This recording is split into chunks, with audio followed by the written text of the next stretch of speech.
urte getxolinguean eta hainbeste urte aholkularitzan eta hainbeste urte ikastetxe lagundu gara. Hemen ikusten diren aurpegi askoi izena ipintzen diegu. Beste aurpegiei ikastetxea, hor dago Zumaldapeta, hor dago Angela, hor dago Jon, hor dago lagunen artean zertintzen gara. Eta, eskerrik asko egin egin duzun aurkezpenagatik, eta bera da, gure Sofia dela, eta Farrak, eta Barremak ere konpartitu ditu.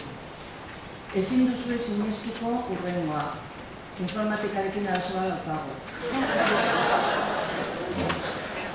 Lehenengo aldiz, ez zaigu inoiz gertatu. Prestatu dugun PowerPointaren linkak ez dabiltza ondo, baina, materia guztia esan duzu eskura blogean, jardunaldiaren blogean, eta jardunaldiaren blogean ja gauza guztiak egongo dira, aurritzita gerokan moduan. Eta, zinbaz, hasiko gara, bakizue, ikasturte honetan zen hizkuntza proiektuaren inguruko mintegiak eraman ditugula aurrera, eta zuetariko batzuek parte hartu duzue. Orduan beti, saiakera hor prestatzean daukagun zalantza da, etorriko direnentzat berria izango da edo guztiz ezaguna. Zuetariko batzuek gero kontatuko dituzue zuen ikastetxean egindako lana hizkuntza proiektuaren inguruan. Orduan, guk baino esperientzia handiagoa daukazuek praktika geletan egiten. Baina, saiatu gara ideia nagusia biltzen. Eta horregatik gure saioaren helburua hizkuntza proiektuaren ezaugarri nagusiak zehaztea da.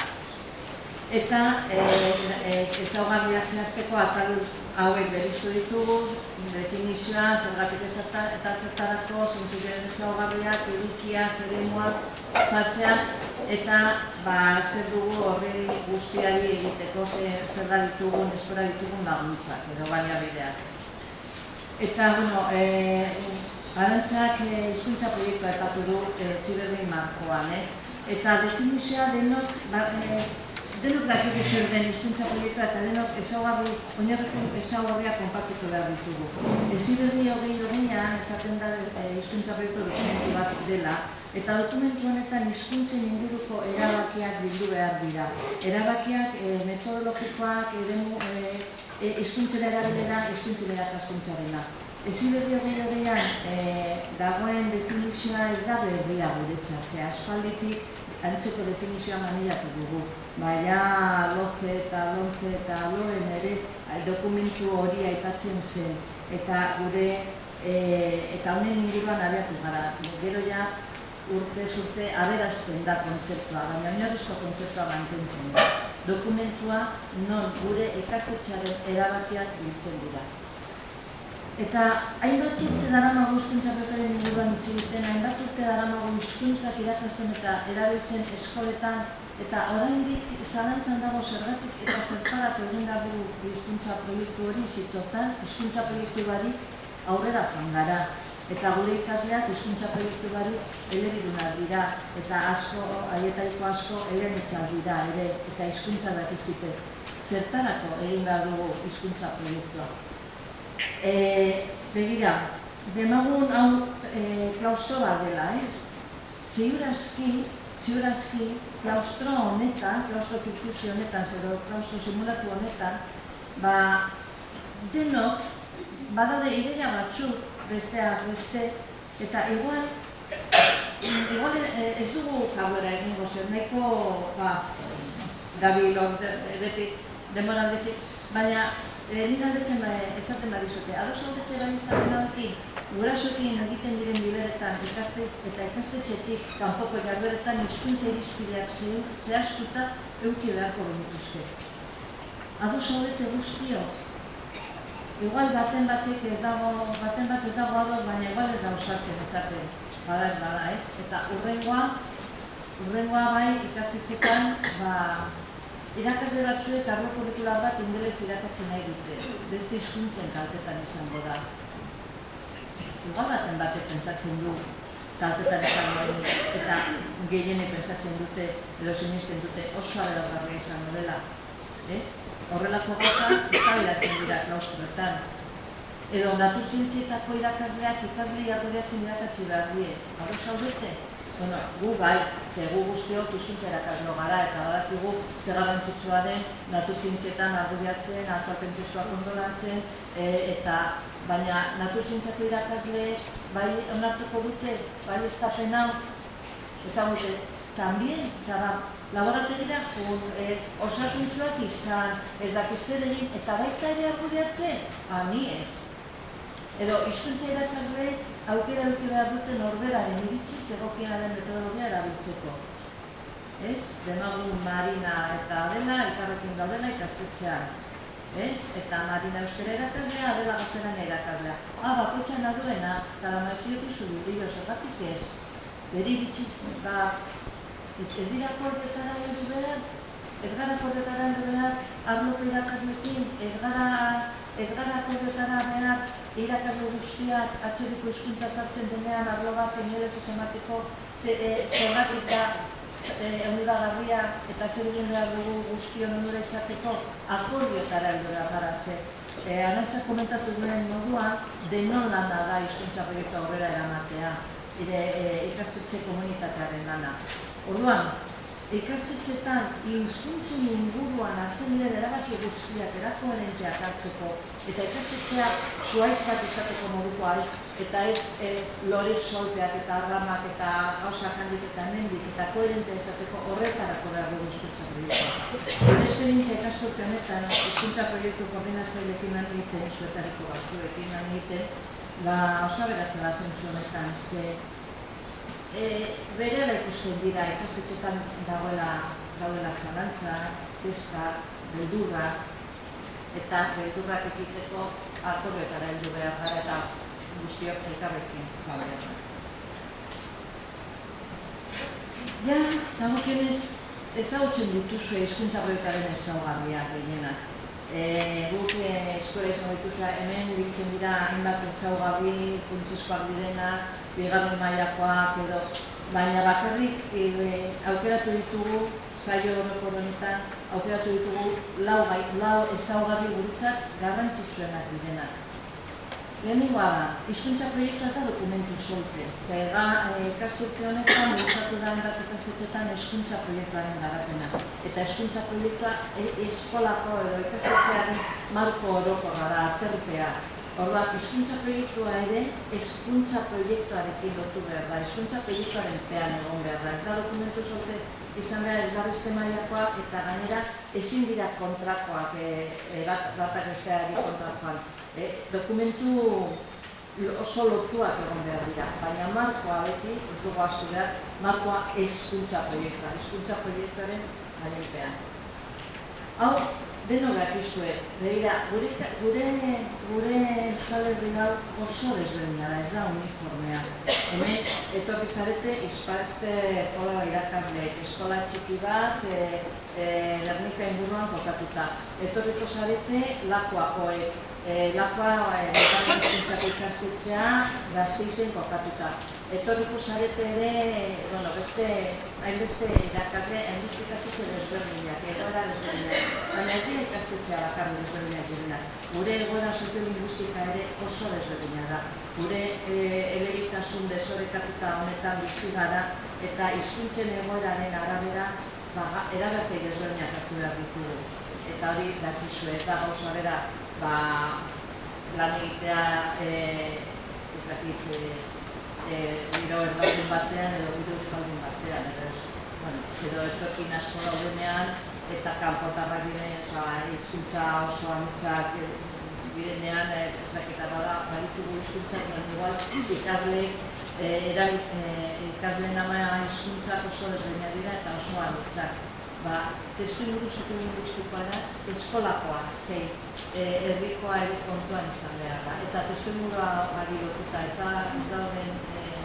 dauden erabakiak igual baliogarriak baino kaltegarriak izan dira.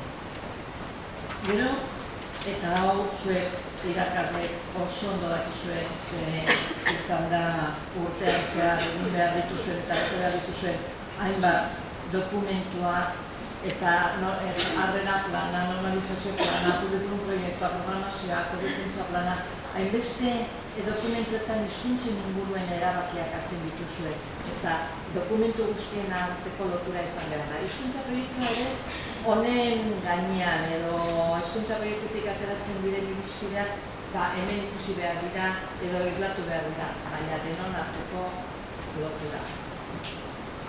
Eta igual importantena, betxo ningu eratatzen areno gara hizkuntza erakasle gehien bat, edo lehen hizkuntza irakasleok denetariko irakasleok zarete ez. Baina eskoletan ez daude bakarrik hizkuntza irakasleak, eta eskoletan ez daude bakarrik irakasleak. Eskoletan badaude ere gurasoak, eta badaude beste irakasleak, eta badaude ikasleak, eta badaude eskolatik kanpoan daude beste pertsona batzuk eskolari dira egiten dutena. Denon lana da hizkuntza proiektua. Baina, nik uste dut, eta nire ditziz, protagonista irakasleoak gara. Irakasleoak hartzen ditu erabakiak. Beneficiarioak edo ikasleak izango dira, baina bultzatzaileak edo erabaki mordo nagusia hartzen dugunok irakasleak. Baina eskola komunitate, hizkuntza komunitate osoa dut. Ari gara denbora. Tokatzen zaigu hizkuntza proiektuaren edukia. Ikusi ditugu hizkuntza proiektuaren definizioa eta ezaugarriak eta orain hizkuntza proiektuaren edukia. Lehen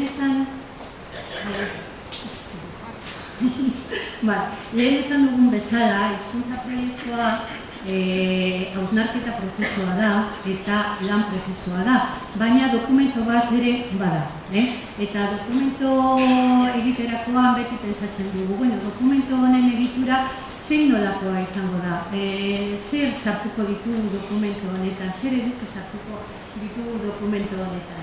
Eta, diapositiban bazegoen proposamen bat. Egia esan ez dago aurkibide bat, baino ez, aurkibide desberdinak izan daitezke zentroen edo ikastetxetako egoeraren arabera, hori argi dago.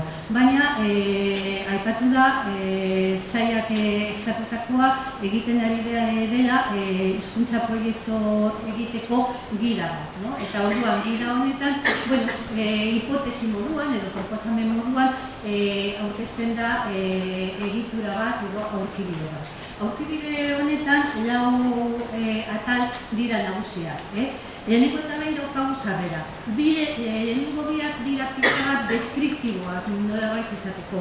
Eta azken hirugarrena eta laugarrenak dira ja erabakitzeko, erabakien esparrua. Lehenengoa da sarrera. Zergatik egiten dugu hizkuntza proiektua? Ze premia ikusi dugu gure ikastetxean dokumentu hori edo hausnarketa prozesu hori hartzeko? Hori argi eduki behar dugu, Eta hau da lehenengo atala, proposatzen dugun lehenengo atala. Oso argi edukitzeko ikastetxe mailan zergatik hasi gara prozesu honetan. Eta prozesu izan alda hizkuntza proiektua egiteko edo gure hizkuntza proiektua berre egiteko. Badakigu ikastetxe askotan, edo batzuetan, hizkuntza proiektua eginda daukatela. Eta orduan berrikusi, berregiteko, eguneratzeko premia agian badaukate eta bere egoera aldatu delako. Eskola azken finean da gizartearen izala eta gizarte aldatzen denean, eskola ere aldatu behar da. Orduan izango da lehenengo atala, posiblea, beti hipotesi edo proposamen moduan. Bigarren atala da, nortzuk gara, non gaude.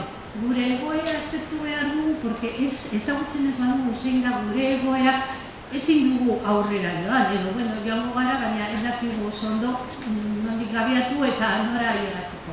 Orduan, bigarren atala izango da egoeraren azterketa. Eta Arantzak esan duen bezala, diagnostiko edo egoeraren azterketa atal batzuetan egin daitezke. Adibidez, izan daitezke ikasleen emaitzak zeintzuk dira, hobetu behar ditugu, pozik gaude, ez dakit hobetu hemen, baina beste hemen ez hainbeste, edo ikastetxearen hizkuntza dagokion atalei begiratu, ikastetxen egoera soziolinguistikoa, edo entornoa, inguruneko egoera soziolinguistikoa bai, familien eta erakundeak, ze erakunde dauzkagu adibidez gure herrian eta hizkuntza komunikaziorako gaitasunaren garapenari laguntzen nahi diote, adibidez, no?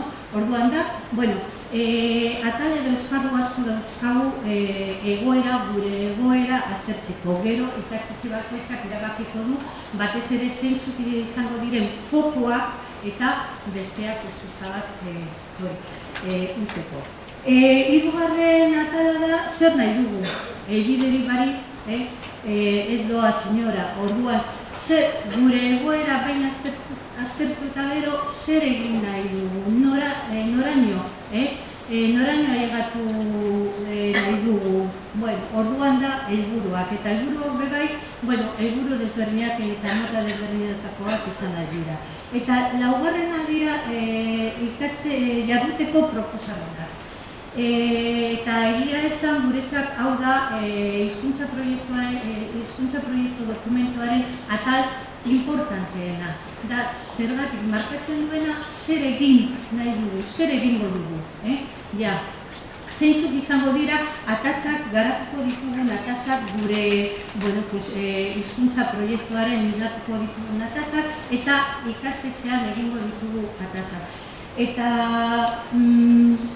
hori importantea da, batez ere gure ideian, hizkuntza proiektua, horrelako dokumentuetan badaukagu arrisku bat. Dokumento oso luzeak, oso zailak, oso amaitu ezinak, eta orduan denbora ematen dugu hausnarketarako, eta hausnarketa beharrezkoa da, beti, baina importanteena, hizkuntza proiektuaren alderdirik importanteena gure ustez da praktika hobetzea.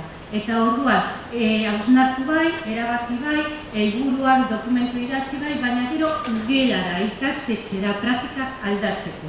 Praktika, dokumentu oso handia poto edo ez dakizer badaukagu, baina praktika beti bezala jarraitzen badu, ez duko azinora. Eta horrezagatik proposatzen dugu aurkibide erraz bat, baina gero aurrera idateko. Gero berrikusiko dugu ia zerbait aldatzeko eta hori. Ez da dokumentoa dinamiko izan behar da. Eta orduan ez da ja eginda eta mai batean utxita eta retirako. Da dinamikoa aldakorra eta orduan egoera aldatzen denean, pizka bat joango gara aldatzen. Orain, aurkezpena, gaitasuna, autonomiarako gaitasuna, garatuta guztu, garatuta dauka, bere burua. Orduan, horiek dira edukiak ordenagailoa, Teresa Ruderi gabe. Horiek dira proposatzen ditugu edukiak, baina orain aztertuko pizka bat erabakien eremuak. Lehen esan dut, lehenengoak dira gutxi gora bera deskriptiboak eta azkenak dira erabakiekin lotuak. Eta orduan, erabaki hauetan helburuak erabakitzeko zein diren eta jarduerak zein izango diren erabakitzeko kontuan hartu behar ditugu erabaki horiek modu batean edo bestean ikastetxeekin zer ikusi daukaten alderdi guztiak kontuan hartu behar ditugu. Eta kontuan hartu behar dute bai familiaren esparrua, bai gela barruko esparrua, baina ikastetxe osoko esparrua. Eta bebai, ikastetxeko kanpoko esparruak, adibidez, zer egiten dute, extraeskolar edo horrelako, zer aukera ematen digu, adibidez, herri liburutegiak, hizkuntzak hobetzeko, agian hori aztertu behar ditugu, edo ze irtera egin nahi ditugu hizkuntzak hobetzeko herriak edo udaletxeak aukera desberdinak ematen dizkigulako. Horrelako gauzak ere, hizkuntza proiektuan kontenplatu behar ditugu edo kontuan hartu ditugu. Ez bakarrik eskola leku itxi bezalakoa. Orduan, erabakiak dira helburuak. Zer nahi dugu, behin gure diagnostikoa eginda, eta diagnostikotik abiatuta zer lortu nahi dugu. Eta zer lortu nahi dugu honetan gauza desberdinak ager daitezke. Adibidez, printzipioz helburu batzuk finkatu ahal ditugu hezkuntza proiektuaren datozkigu helburuak. Izango dira zehaztapenak, izango dira konkrezio gehiagorekin, baina ideia orokorra gure ikastetxean zer egin nahi dugu hezkuntzeekin, ideia orokorra, marko orokorra hori finkatuta dago hezkuntza proiektua. Eta orduan hezkuntza proiektutik joango gara pixka bat zehazten eta horrelako helburuak islatzen hezkuntza proiektuak. Baina honetaz gai beste helburu motak jarri edo finkatu ahal dugu. Adibidez, gure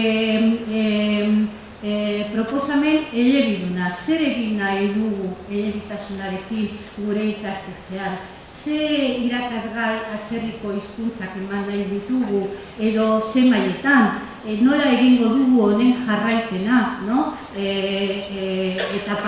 etapan zehar. Horrelako gauzak helburu bezala islatu ahal ditugu atal honetan. Eta gero badatoz helburuak modu bat edo bestean, diagnostikotik ekarritako helburu batzuk. Adibidez, ikasleen emaitza, zer egingo dugu, noraino, ailegatu nahi dugu, edo adibidez, demagun gure diagnostikoan oso nabaria izan dela familiekin harremanetan zerbait hobetu behar dugu, edo irakasleen prestakuntzarekin, adibidez, eta orduan horiek ere izango dira eta parte izango dute gure helburuetan. Beti bezala, helburuak izan behar dira ikastetxeko egoera soziolinguistikoari modu orokorrean egokituak, baina beti marko preskriptiboa badaukagu, eta marko preskriptibo hori dira kurrikuluma, dekretoa, eta badaukagu irtera profila, eta orduan ez dago libertate osoa, normala denez, hizkuntza proiektuaren ezaugarri bat izan behar da arautegiari eutsi diola, eta orduan, hemen argi ikusten dugu ikastetxe egoeraren arabera, baina neurri batean, beti neurtu marko preskriptiboa badaukagula. Beste erabakiak dira jarduteko proposamenak. Gure helburuak badauzkagu finkatuta, eta orduan zer egingo dugu gure egoera hobetzeko. Eta orduan hobetze honetan gutxienez ikusten dugu bi kanpo nagusi. Eta bi kanpo horiek izango dira. Alde batetik hizkuntza gure ikastetxean norekin erabiltzen dugu? Zertarako?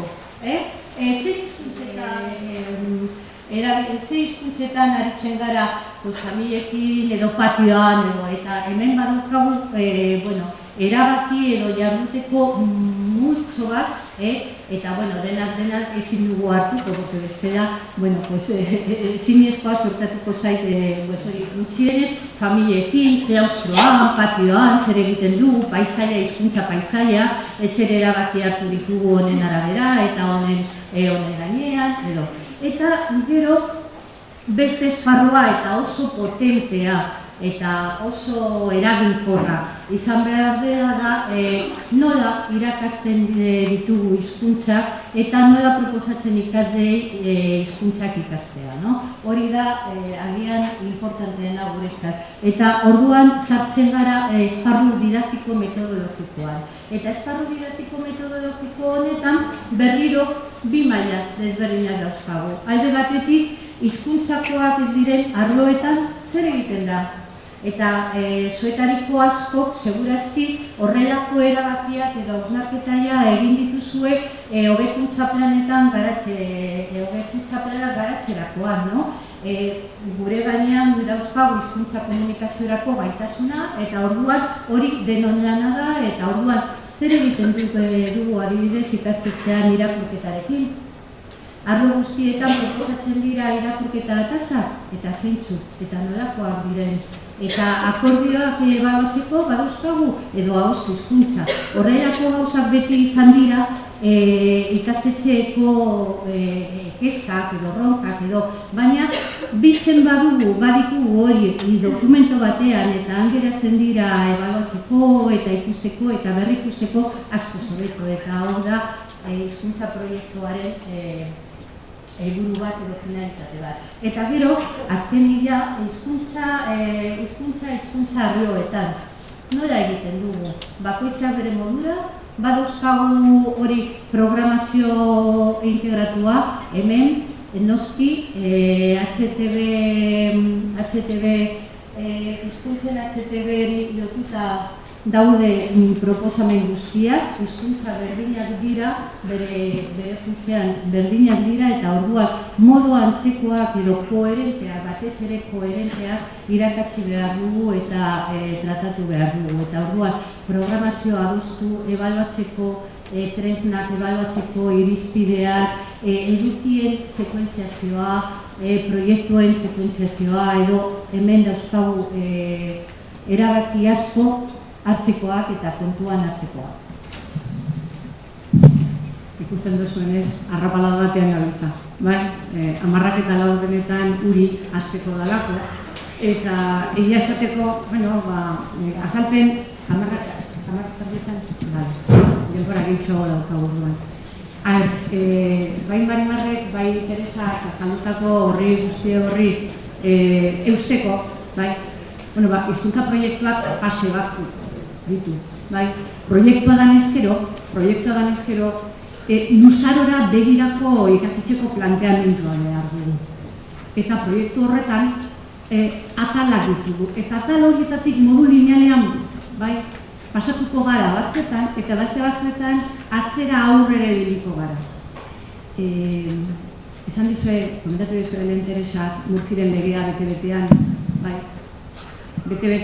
bete dugula gaurkoan, eta ezer txarto atara bada, atara da.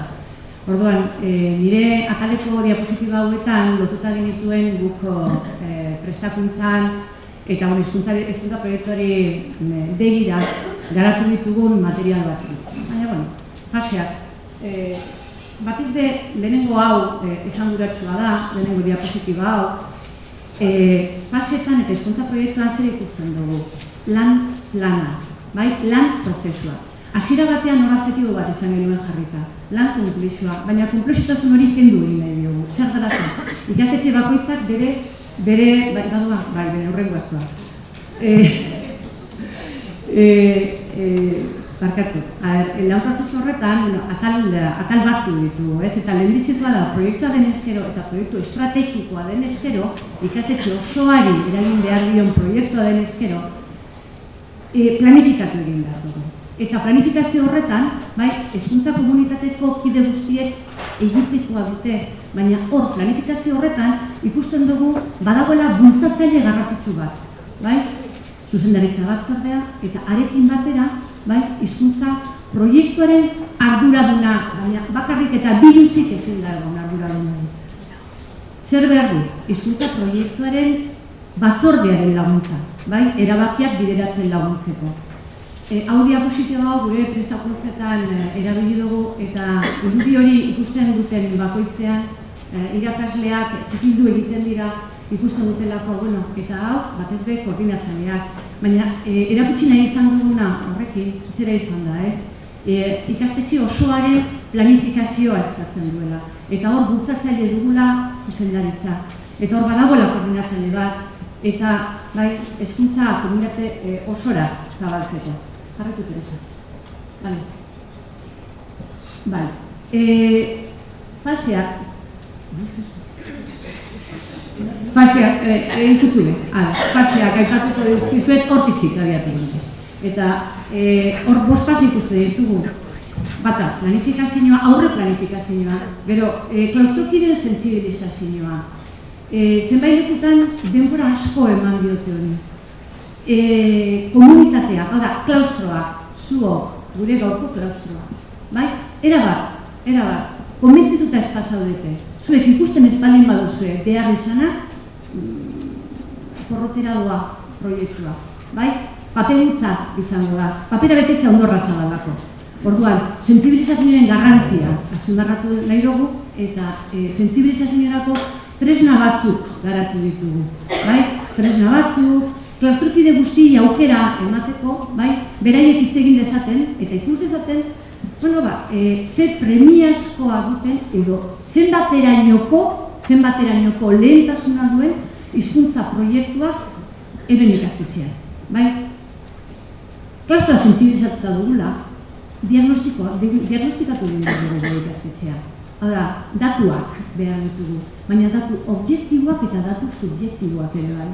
Datu objektiboak, Marimarrek aipatu dituen batzuk. Normalizazio planak eta hor baditugu, normalkuntzatik eta datozen ikerketak eta hortxe dauzkagu, gure ikarren emaitzak ere hortxe dauzkagu, baina hortik aparte irakasleen iritziak ere jaso behar ditugu. Eta praktika didaktiko metodologikoari lotuta, zer dan, nola jarrute duten, zelako gabeziak antzemate duten, Orduan, diagnostikoaren ezinbesteko egitekoa markatu nahi dugu. Daturik gabe eta irakasleen iritzirik gabe, ezin dugu ezer egin. Orduan, diagnostikatu eta batzordeak hortik zer lortuko du. Datu batzuk atarako ditu, egitasmo batzuk atarako ditu, eta egitasmo hori gero planifikatu egin behar ditu, garatu egin behar ditu, eta hizkuntza proiektuaren zirriborroan idatzi. Teresak ez ditu zabaldu, atal horietako guztietarako tresnak garatu ditugu, ikasturtenetan zehar gurekin mintegietan ari diren irakasleekin, eta irakasle horiek, hizkuntza proiektua garatzen ari diren irakasleek, eta iradokizunak eta dizkigute tresna horietan, aldaketak egiteko, ikastetxekoen errealitatea bertan islatzeko. Zin da bizuek, irekitzen direla, funtzionate dutela estekak, eta hortxe izango dituzula dena. Hor batez ere, garapenean, finkatzen baduzu zerbait ikusten izango dugu, garapenaren gainean, ez ara usartzen? Baina ez dut uste ez. Orduan, diagnostikorako tresnak ez da zabaltzen. Oso irudi polita, hasiera batean estetoskopio bat hartu dut pandemia eta esan genuen ez, garaiekin bat, eskanerra. Barru-barruraino jo behar dugu eta ikusi egia genetan, zer den daukagula ikastetxean. Eta garapenean datu guztiak eta jasota ditugula ikastetxeko irakasleen, partaideen egitasmoa, hau da, aldatzeko premiak, aldatzeko beharrak eta aldatzeko borondatea jasota ditugunean, plangintza bat egituratu behar dugu. Eta plangintza plan estrategiko bat, eta plan estrategikoari buruz hitz egitean, buruan eduki behar ditugu urte batzuk. Hau ez da garatzen urte bete batean. Urte bete batean epigin ditzake datuak, genezake zirriborroa, genezake diagnostikoa. Baina gero, hortik gora, pixkanaka, 3, 4, 5 agian urteko epean, detektatu, ikusi, jorratu, berriro, ikusi, ebaluatu, prozeso bat burutu behar dugu, jorratu behar dugu. Horregatik jarri dugu, bukaeran jarri dugun arren, ebaluazioa, hau da, prozesu osoaren ebaluazioa, emaitzen ebaluazioa, zer balio izan digun, zer funtzionatu izan digun, ikusi, zer ez, aldatu eta moldatu horren arabera. Baina, galdera da, Maribi, eta hori guzti hori egiteko, zer? Maiuzu, oso irudi esan guratzea da, hala, ja. Guk uste... Guk uste dugu eta askotan esan dugu gure ez urrengoa. Hoize, ez da hori. Listo. Bide bat jarri dugu, arbolarteko bide bat, aldapak txikitxo bat daukana eta bihurgunetxo bat, zoragarria. Eta guk uste dugu ikastetxeek bideak, eta gizlako despegapena analizuetan, udazkenean, udabarria udan gaude, baina guk uste dugu, metaforanen bidez, adierazien egin zeguna da, uste dugula ikastetxeek bakoitzak bere bidea eginik daukala. Gauza asko dagoeneko eginik dituela. Bai, errebuelta horren ostean, ez dakigu beste errebueltarik, beste askokorik, beste aldatzik, bai, izango ote duen ikastetxe horrek. Baina bidea eginik dozue, bai. Zertaz konturatu gara. Askotan ikastetxeek eta badituztela eskutuan, gordetan, eren hizkuntza proiektuari lotutako erabakiak, inon idatita ez daudena, bai? Baina honek balioko digu guztiori, hori guztiak azaleratzeko eta esateko. Honela jarruten genuen, hauxe da gure bidea, bai? Edukidezagun hori guztiori jasota. Eta ikustezagun, horren beste errebolta, horren beste biurgun eduki beharrean, bai? Ire bide hori, ez horren malkartsua, ia artezagoa egitere dugun. Orduan, ez gaitezen ikaratu, hemen, ezelango, iraultzarik ez da proposatzen, baina bai ordea gogoeta. Eta ez gara zerotik abiatzen egia esateko. Eta horrez gain, diapositibak eta aurkezpen guztia gora bera, bai, baliabide eta material lagungarriak baditu. Marimarrek azaldu duen atala, esan dezagun, datorren ikasturtean argitaratuko den hizkuntza proiektuaren gidako atala da, bai? Ikasturteetan hizkuntza proiektua egiteko gida izan duzuen bezala, datorren ikasturtean hizkuntza proiektua egiteko gida izan duzuen, baina lerro nagusiak dira gaur, orain harinaketan eta ez dakinik edo zen ondo antzean azaltzen alegindu garen hau.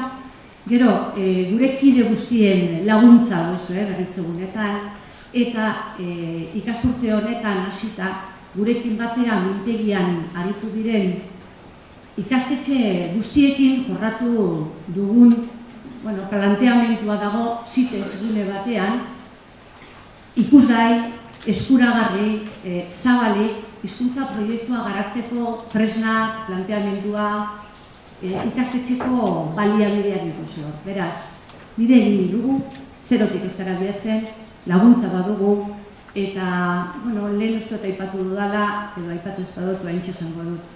Iraultzek eta buru bosketa dakarte, egin dezagun bidea, pixkanaka, erabaki xumeak hartzen baditugu ere, erabaki xume horiek lagunduko digute bide hau, hizkuntza birpentsatzeko eta metodologia didaktikari lotuta ikastetxean egin behar dugun gogoeta bideratzeko. Eta horrexetarako, etorri zaigu, batez ere, guri irudikatzen atal honetan. Gure aldetik besterik ez, diapositiba txukunak izango dituzuen sarean. Bale, eskerrik asko.